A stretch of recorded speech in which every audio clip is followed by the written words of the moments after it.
Почнуваме со урбани вести и доброdoјдовте. Владата на Република Македонија на вчерашната седница донесе одлука за спроведување на кампања за референдумот, но допрва ќе решава колку ќе потроши. Повеќе за ова дознаваме веднаш по генералната најава.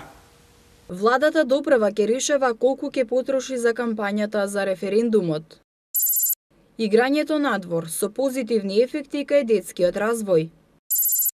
Годинава струшките вечери на поезијата со иста програма, но помал буџет. Општина Аеродром апелира родителите да ги пријават правачињата за парична помош.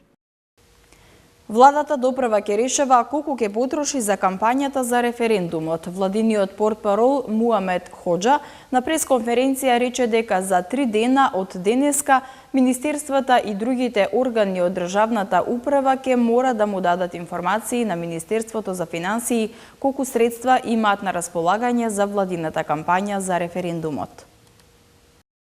Владата најави промотивна и информативна кампања во пресрет на референдумот на 30 септември за прашањето дали сте за членство во НАТО и ЕУ со прифаќање на договорот меѓу Република Македонија и Република Грција. Одлуката за кампањата за споделување информации од јавен интерес за граѓаните гласачите на Република Македонија околу содржината на договорот со Грција, придобивките од интеграцијата на Република Македонија во НАТО и ЕУ и планот по кој земјата ќе се движи кон алијансата и кон унијата, владата ја донесе на вчерашната 83-та седница. Владиниот портпарол Муамед Хоџа на пресконференција рече дека за 3 дена од денеска министерствата и другите органи од државната управа ќе мора да му дадат информации на Министерството за финансии колку средства имаат на располагање за владината кампања за референдумот, но владата ќе ја води кампањата транспарентно. Владата на Република Македонија на вчерашната седница донесе одлука која беше објавена и пратена до сите медиуми за спроведување на кампања за референдумот.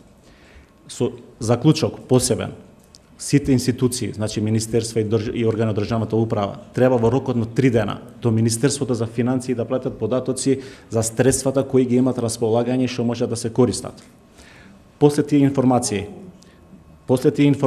после таа обврска што го имат институциите до Министерство за финансии, владата ќе подготви план и програма за спроведување на целата кампања и од тоа ќе имаме и колку ќе кошта целата кампања. Истовремено сакам да потенцирам дека ќе се земат во предвид сите прописи од законот за референдум. Сите граѓани на Република Македонија ќе ги информираме, интензивно информирање во врски со придобивките од договорот со Грција. Успешниот референдум значи отварање на патот на Македонија кон Европска унија и НАТО. Бидејќи со успешен референдум Македонија ќе ги почне преговорите за членство во Европска унија и истовремено ќе биде членка на алијансата. Кампањата, како што информираат од владината прес-служба, ќе се води согласно стандардите за јавни комуникации од интерес на јавноста и тоа релевантност, објективно и информативно комуницирање, непартиски комуникации, како и пропорционалност и рационалност. Малските игри со кои растеа денешните родители се целосно заборавени. Нивното место го заменија компјутерите, таблетите, мобилните телефони. Според едно истражување спроведено кај 12.000 родители во 10 земји, покажало дека 1/3 од децата на возраст од 5 до 12 години надвор поминуваат помалку од 30 минути на ден. Од друга страна, психолозите препорачуваат дека токму играњето надвор има низа позитивни ефекти во правилниот развој на децата. За оживување на малските игри во паркот Капиштец се одржа работилница преку која децата се запознаа со тајните и правилата на игрите како плочка, ластик, џамлии и уште многу други. Детските игри како криенка, плочка, граница, ластик, џамлии, сервис во минатото беа главна забава за време на летниот распуст, но веќе со години не е така. Нивното место го заменија компјутерите, таблетите, мобилните телефони. Малските игри со кои растеа денешните родители се речиси целосно заборавени. Нивните деца никогаш не играле речиси ниту една од овие игри. Едно истражување спроведено кај 12.000 родители во 10 земји покажало дека 1/3 од децата на возраст од 5 до 12 години надвор поминуваат помалку од 30 минути на ден. Од друга страна, психолозите порачуваат дека токму играњето надвор има низа позитивни ефекти во правилниот развој на децата. Го намалуваат стресот, ги учи да се социјализираат и да се снаоѓаат во различни ситуации. Во еден од парковите во Капиштет забележавме неколку дечиња што играат фудбал, а околу нив деца кои ги користат детските реквизити за играње. Родителите велат колку што можат повеќе ги носат децата надвор да играат. Па секогаш кога можам ги изнесувам, подобро е да играат во природа, во парк, отколку да се дома во затворено и со компјутер или таблет и мобилен. Мислам дека е тоа за нив подобро. Што најчесто сака да се играат вашите внучиња? Па зависи од возраста. Еве овие сега играат фудбал, другите внучиња на лулашки помалите.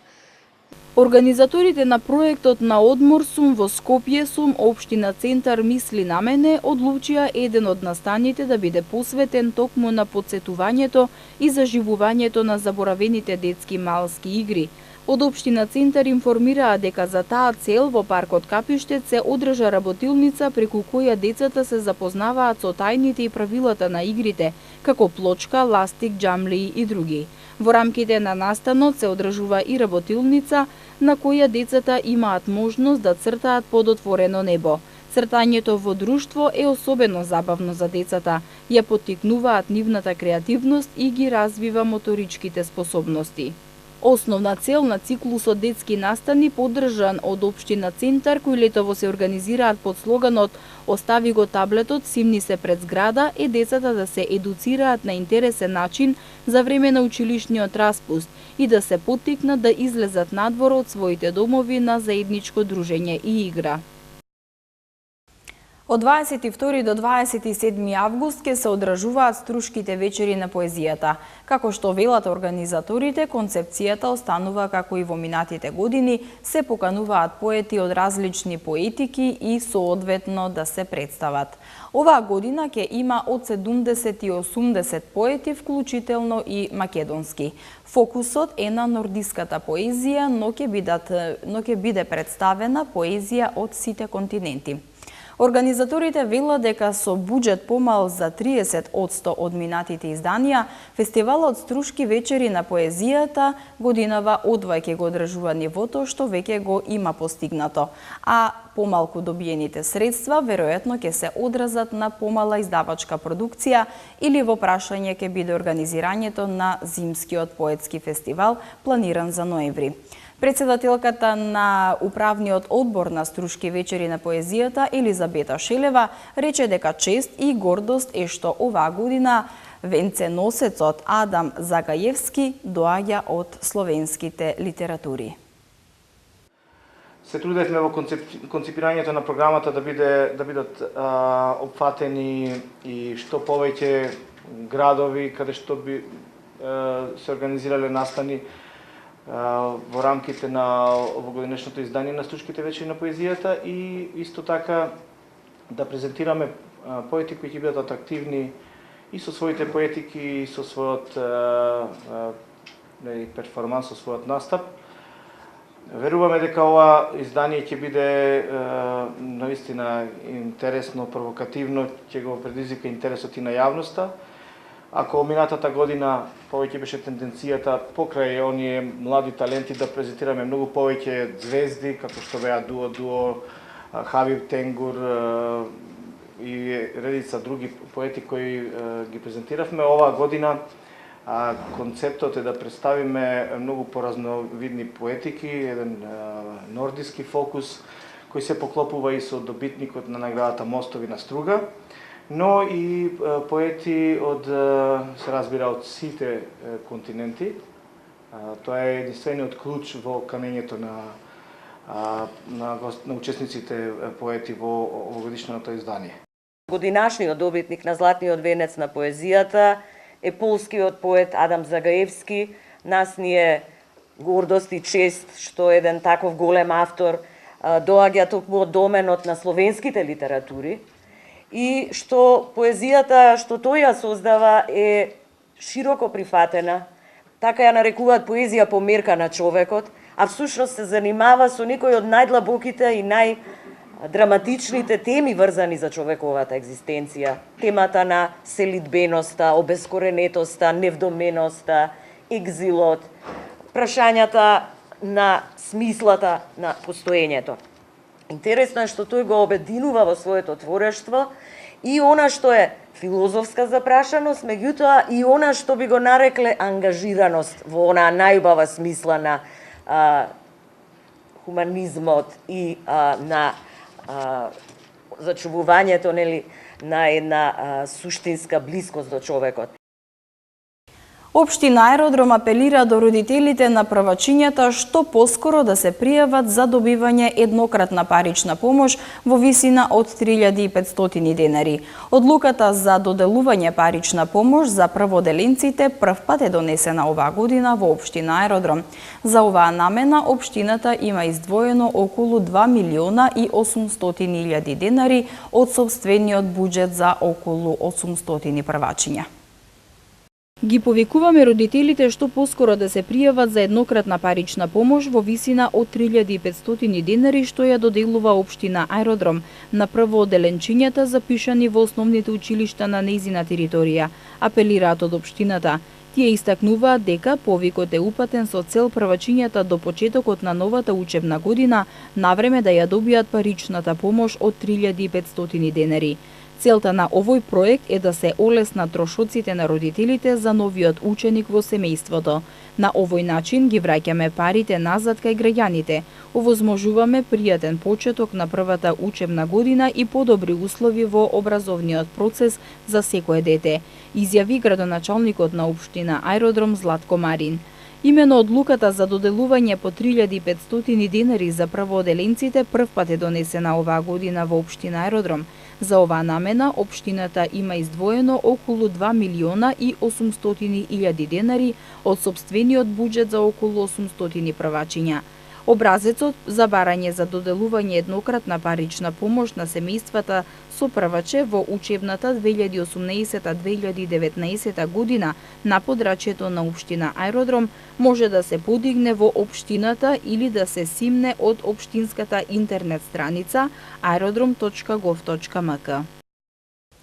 Од 24 до 26 август ќе се одржува културната манифестација Карпошово лето 2018. Манифестацијата ќе се одржи по 11 пат, а ќе настапат многу домашни изведувачи. Оваа година присутните ќе имаат можност да проследат богата програма наменета за сите генерации. Општина Карпош по 11 пат од 24 до 26 август годинава ќе ја организира традиционалната културна манифестација Карпошово лето 2018. На платото во трговски центар Лептогарија, граѓаните ќе имаат можност да уживаат во различна и богата програма наменета за сите генерации. За најмладите ќе настапат Златните славејчиња и Петко 5+ бендот. Според програмата настапи ќе имаат Дарио Панковски, групата Нонстоп, Игор Джамбазов, Гуру Хари и пријателите Мики Јовановски Џафер и Кристина Арнаудова, фолклорно студио Етнос, Чалгија Саунд Систем, Златко Оригјански и Бени Шакири. Новата енергија и новиот дух во Карпош се чувствува од секој аспект. Од оваа причина се решивме да им дадеме поголем простор на домашните изведувачи и артисти кои импонираат со својот талент, музикалност и мултимедијалност, соопшти општина Карпош. За жал и оваа година македонските универзитети ги нема на шангајската листа на најдобри универзитети во светот. На прво место, 16-та година поред е Универзитетот Харвард, на второ Стенфорд од САД, а на третото Британскиот универзитет Кембридж. Македонските универзитети и годинава не се рангирани на шангајската листа на најдобри универзитети во светот. На листата на академско рангирање на светски универзитети за 2018 година, објавена денеска, се наоѓаат 1000 универзитети. На првото место, 16-та година поред, е Универзитетот Харвард, на второто Стенфорд од САД, а на третото Британскиот универзитет Кембридж, пренесува МИА. Следните 10 најдобри универзитети се МИТ, Беркли, Принстон, Оксфорд, Колумбија, Келтеч и Чикаго. Универзитетот Цирих, кој е на 19-то место, останува да биде најдобро рангиран во Европа, а Копенхашкиот универзитет е второ место, односно на 29-то на Шангајската листа. На третото место во Европа е Универзитетот Сорбона, кој е 36-ти на листата најдобро рангирани високообразовни институции. Од земјите во регионот најдобро рангирани се универзитетите во Белград и во Атина, кои се меѓу 300-тото и 400-тото место, а Љубљанскиот, Солунскиот Аристотел и Атинскиот технички универзитет се позиционирани меѓу 400-тото и 500-тото место. Универзитетот во Марибор и Загребскиот универзитет се меѓу 500-тото и 600-тото место. На Шангајската листа е рангиран и Софискиот универзитет меѓу 900-тото и 1000. На Шангајската листа е рангиран и Софискиот универзитет меѓу 900-та и 1000-та позиција. Шангајската листа, што секоја година се објавува Универзитетот Цијао Тонг од Шангај, е една од највлијателните листи која се гира. Шангајската листа, што секоја година ја објавува Универзитетот Цијао Тонг од Шангај, е една од највлијателните листи која ги рангира најдобрите универзитети во светот. Клучни критериуми за рангирање на универзитетите, меѓу другото, се бројот на објавени научни трудови во меѓународни списанија, бројот на добитници на Нобелови награди и Филдсови медали кои студирале на универзитетот или работат таму. Републичкиот совет за безбедност на сообраќајот на патиштата со апел до возачите за внимателно возење при обилни летни врнежи од дожд. Препорачуваат да не се занемаруваат предупредувањата од метеоролозите и моменталните услови на патот. Републичкиот совет за безбедност на сообраќајот на патиштата им препорачува на возачите да ги почитуваат сообраќајните правила и прописи, да не ги занемаруваат предупредувањата од метеоролозите и моменталните услови на патот и особено да внимаваат кога возат при обилни летни врнежи од дожд. Доколку за време на патувањето ве фати невреме проследено со обилни врнежи од дожд, грамотевици и ветер, тогаш задолжително намалете ја брзината на движење за 10 или 20 км на час и избегнувајте возење при поплавени улици и области. Кога дождот е многу силен и видливоста преку ветробрановото стакло е намалена до 50%, запрете. Тргнете се настрана и почекајте да се намали интензитетот на врнење, велат од РСБСП. При поголеми брзини, додаваат, автомобилот го губи контактот со подлогата, се подига од патот и се однесува како да скија на водата. Ако се случи тоа, забавете до онаа брзина кога автомобилот ќе го чувствувате нормално.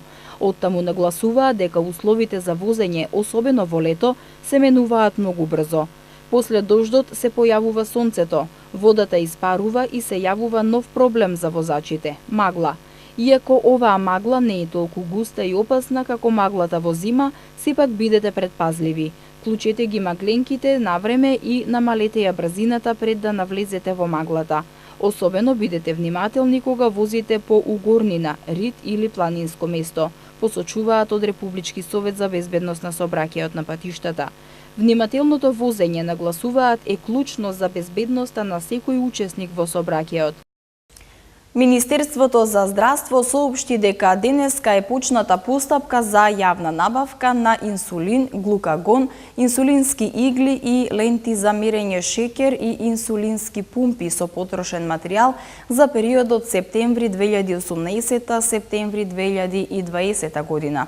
Оттаму истакнуваат дека постапката и процедурите се соодветно имплементирани согласно бројот и потребите на пациентите и граѓаните и оти пред да биде распишана јавната набавка, контактирани се граѓанските здруженија кои дале своји мислења. Согласно побарувањата во тендерската документација, првпат по 6 години во Република Македонија се очекуваат нови лекови за дијабетес, како што се инсулини и ампутирана терапија.